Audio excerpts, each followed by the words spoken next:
सामाजिक अनुसंधान में उपयोग में ली जाने वाली प्रमुख अध्ययन विधियों को हम पढ़ रहे हैं और इसमें हमने पढ़ा है प्रश्नावली विधि, साक्षात्कार विधि और अवलोकन विधि।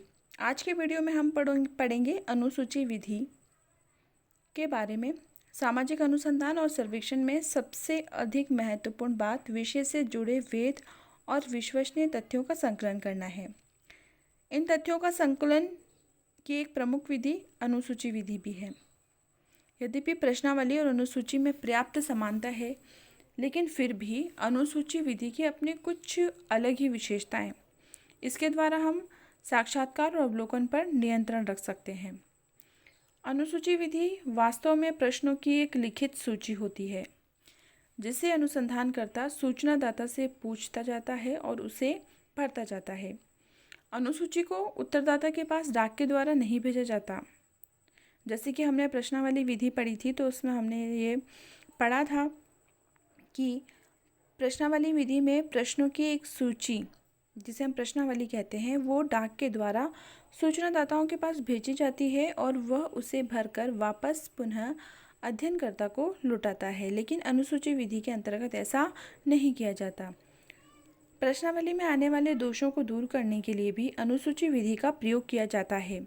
अनुसूची प्राथमिक तथ्यों का संकलन करने की एक ऐसी विधि है जिसमें अवलोकन, साक्षात्कार और प्रश्नावली तीनों ही विशेषताओं और गुणों को हम देख सकते हैं। अनुसूची के माध्यम से व्यक्तिगत मान्यताओं, सामाजिक अभिवृत्तियों, विश्वासों, विचारों, व्यवहार प्रतिमानों, समूह व्यवहारों, आदतों और जनगणना से संबंधित तथ्यों का संकलन किया जाता है। इसके द्वारा संग्रहित तथ्यों में एक रूपता लाकर उनका गुणात्मक और संख्यात्मक मापन भी सरलता से किया जा सकता है। और यही कारण है कि वर्तमान में सामाजिक सर्वेक्षण और अनुसंधानों में अनुसूची का प्रयोग दिन प्रतिदिन बढ़ता ही जा रहा है। सूचना की सजातीयता के लिए आवश्यक है कि सभी क्षेत्रीय कार्यकर्ता समान प्रश्न पूछें और एक ही प्रकार की सूचना एकत्रित करें, जिसके लिए अनुसूची एक प्रमुख उपकरण है।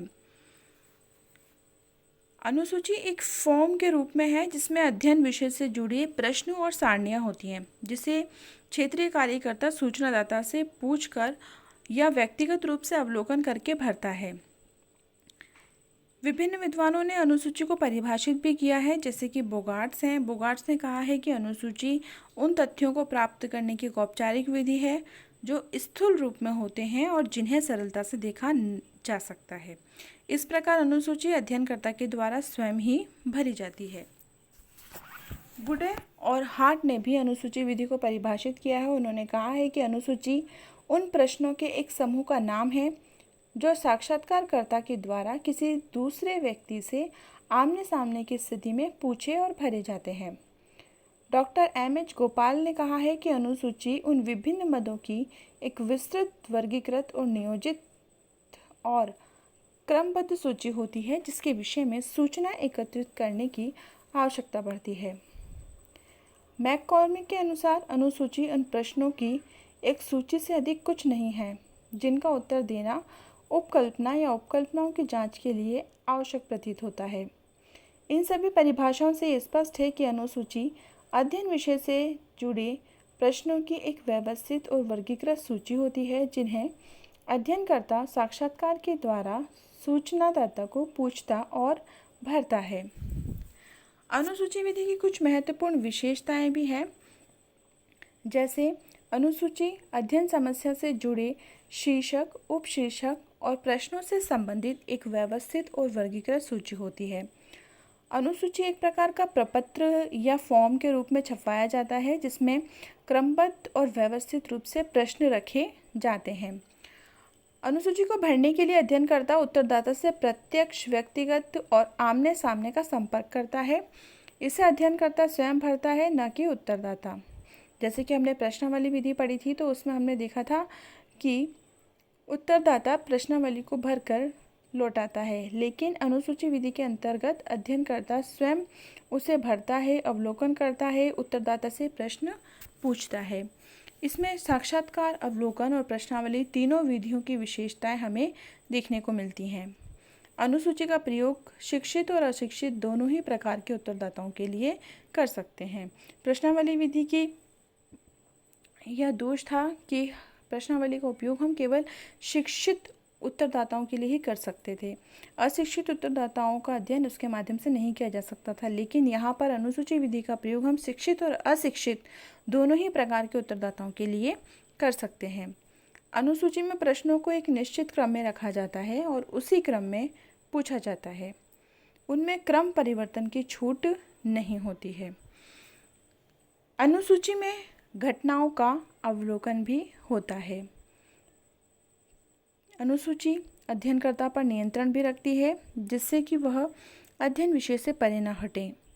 अनुसूची का प्रयोग छोटे क्षेत्र के अध्ययन के लिए ही विशेष रूप से किया जाता है, लेकिन अपवाद के रूप में बड़े क्षेत्रों में भी इसका प्रयोग किया जा सकता है। इसके अलावा अनुसूची के कुछ महत्वपूर्ण उद्देश्य भी हैं। जैसे M.H. गोपाल ने अनुसूची के उद्देश्यों के बारे में कहा है कि इसका प्रयोग सूचना स्रोतों से प्रत्यक्ष रूप में निश्चित परिमाणात्मक और वैश्विक सूचना प्राप्त करने में होता है। कभी कभी जैसे एक पूर्वगामी सर्वेक्षण में इसे अनुसंधान के प्रोत्साहन के लिए प्रयोग किया जा सकता है। यह प्रामाणिक और माप योग्य सूचनाएं प्रदान करती है और इसके कुछ प्रमुख उद्देश्य भी हैं। जैसे अनुसूची का प्रमुख उद्देश्य है प्रामाणिक, विश्वसनीय और यथार्थ सूचनाएं संकलित करना।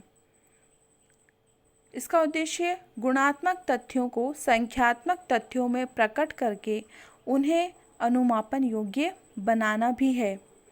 अनुसूची अध्ययन समस्या के बारे में वैश्विक सूचना संकलित करती है और तथ्यों का एक व्यवस्थित क्रम में संकलन करना भी इसका प्रमुख उद्देश्य होता है।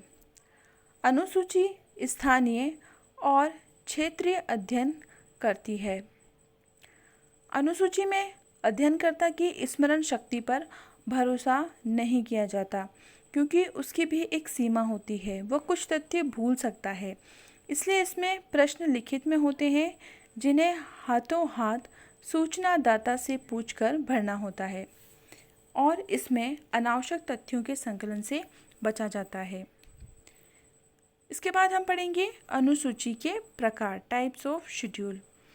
लुंडबर्ग ने 3 प्रकार की अनुसूचियों का उल्लेख किया है। वस्तुनिष्ठ तथ्यों को एकत्रित करने वाली अनुसूचियाँ, और इसके भी इन्होंने 3 प्रकार बताए हैं। अध्ययनकर्ता के प्रत्यक्ष अवलोकन पर आधारित अनुसूची, जिन व्यक्तियों के पास वांछित तथ्य उपलब्ध हैं उनके साक्षात्कार पर आधारित अनुसूची। तीसरा, बिना साक्षात्कार के प्रश्नावलियों पर आधारित अनुसूची। अभिवृत्तियों और विचारों का निर्धारण एवं मापन करने वाली अनुसूचियाँ, और सामाजिक संस्थाओं एवं संगठनों की स्थिति और कार्यों को जानने से संबंधित अनुसूचियाँ। इसके अतिरिक्त पीवी यंग ने भी 4 प्रकार की अनुसूचियों का उल्लेख किया है, जैसे अवलोकन अनुसूची, मूल्यांकन अनुसूची, प्रलेख अनुसूची, संस्था सर्वेक्षण अनुसूची। सबसे पहला प्रकार है अवलोकन अनुसूची, ऑब्जर्वेशन शेड्यूल। इस प्रकार की अनुसूची का प्रयोग अध्ययनकर्ता अपने अवलोकन को लिखने के लिए करता है। इसमें वो सूचनादाता से प्रश्न नहीं पूछता है, बल्कि घटनाओं का अवलोकन कर स्वयं ही प्रश्नों के उत्तरों को भर देता है। इस प्रकार से ये अवलोकन पथ प्रदर्शिका होती है, जिसे हम ऑब्जर्वेशन गाइड भी कहते हैं।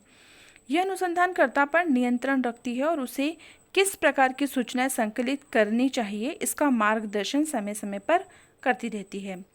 इस प्रकार की अनुसूची का प्रयोग डोरोथी टॉमस और शार्लेट बुटलर द्वारा अपने अध्ययन में किया गया। इसके कुछ महत्वपूर्ण गुण हैं, विशेषताएं हैं। अवलोकन अनुसूची अनुसंधानकर्ता को पुनः स्मरण की शक्ति प्रदान करती है।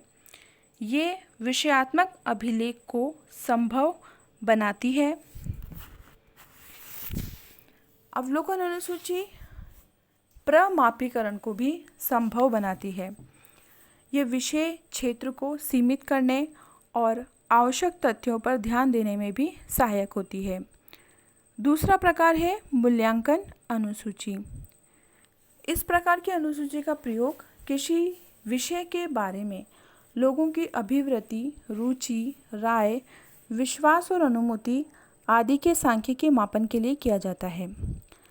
सामाजिक समस्याओं और घटनाओं के मूल्यांकन, गुण निर्धारण और तुलनात्मक क्षमता जांचने के लिए भी इस प्रकार की अनुसूचियों का प्रयोग किया जाता है। समाजमिति अध्ययनों, समाजशास्त्र और मनोविज्ञान में भी इनका काफ़ी प्रयोग हुआ है और इसमें सूचनादाता की पसंद नापसंद और पक्ष विपक्ष के विचारों को जानना होता है। तीसरा प्रकार है प्रलेख अनुसूची, डॉक्यूमेंट शेड्यूल। इन अनुसूचियों का उपयोग ऐसी सामग्री का आलेखन करने के लिए किया जाता है जिन्हें अलग अलग प्रकार के प्रलेखों, व्यक्तिगत जीवन इतिहासों और अन्य सामग्री से प्राप्त किया जाता है। इस प्रकार की अनुसूचियों का उपयोग लिखित प्रलेखों जैसे कि आत्मकथा, डायरियाँ, सरकारी और गैर सरकारी दस्तावेजों से प्रश्नों का उत्तर प्राप्त करने के लिए किया जाता है। इस प्रकार की अनुसूची का प्रयोग किसी विषय की प्रारंभिक जानकारी प्राप्त करने के लिए किया जाता है जिनके बारे में लिखित प्रलेखों से सूचनाएं मिलने की संभावना हो। अगला प्रकार है संस्था सर्वेक्षण अनुसूची। पीवी यंग ने कहा है कि किसी संस्था के समक्ष उत्पन्न होने वाली या उसमें विद्यमान समस्याओं का निरीक्षण करने के लिए इस प्रकार की अनुसूचियों का प्रयोग किया जाता है।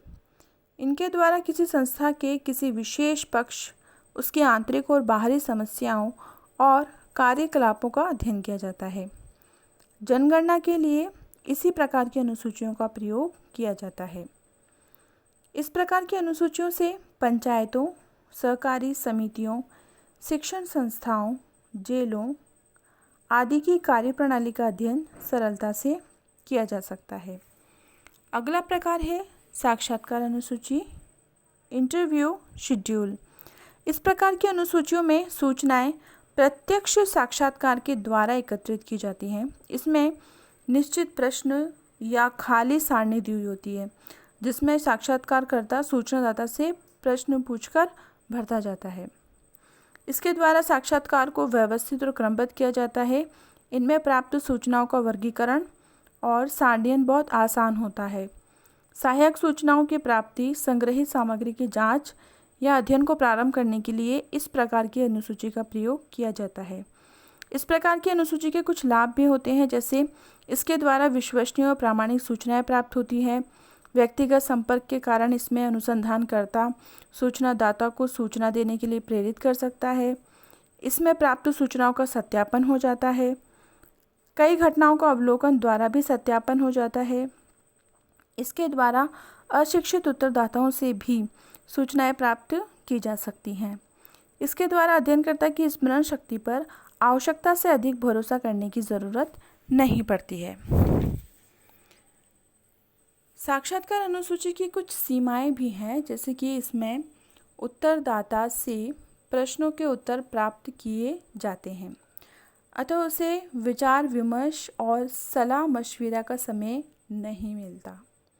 उत्तरदाता प्रश्नों का उत्तर देने से पहले यदि वो विचार करना चाहता है, किसी से सलाह लेना चाहता है, तो उसका समय उसे अनुसूची विधि के अंतर्गत नहीं मिलता है। ये इसकी एक सीमा या दोष कह सकते हैं। ऐसी स्थिति में कई बार सूचनाएं सत्य, विश्वसनीय और प्रामाणिक नहीं हो पाती हैं। सूचनाओं को लिखने में अध्ययनकर्ता का पक्षपात आने की संभावना भी रहती है। अनुसंधानकर्ता सूचनाओं को लिखने और प्रश्नों के उत्तरों के निशान लगाने में त्रुटि कर सकता है। इसके द्वारा सीमित क्षेत्र का ही अध्ययन हो सकता है। समय, श्रम और धन की दृष्टि से ये खर्चीली विधि है। सभी सूचनादाताओं से संपर्क संभव नहीं हो पाता। सर्वगुण संपन्न अनुसूची का निर्माण करना भी कभी कभी अध्ययनकर्ता के लिए असंभव है।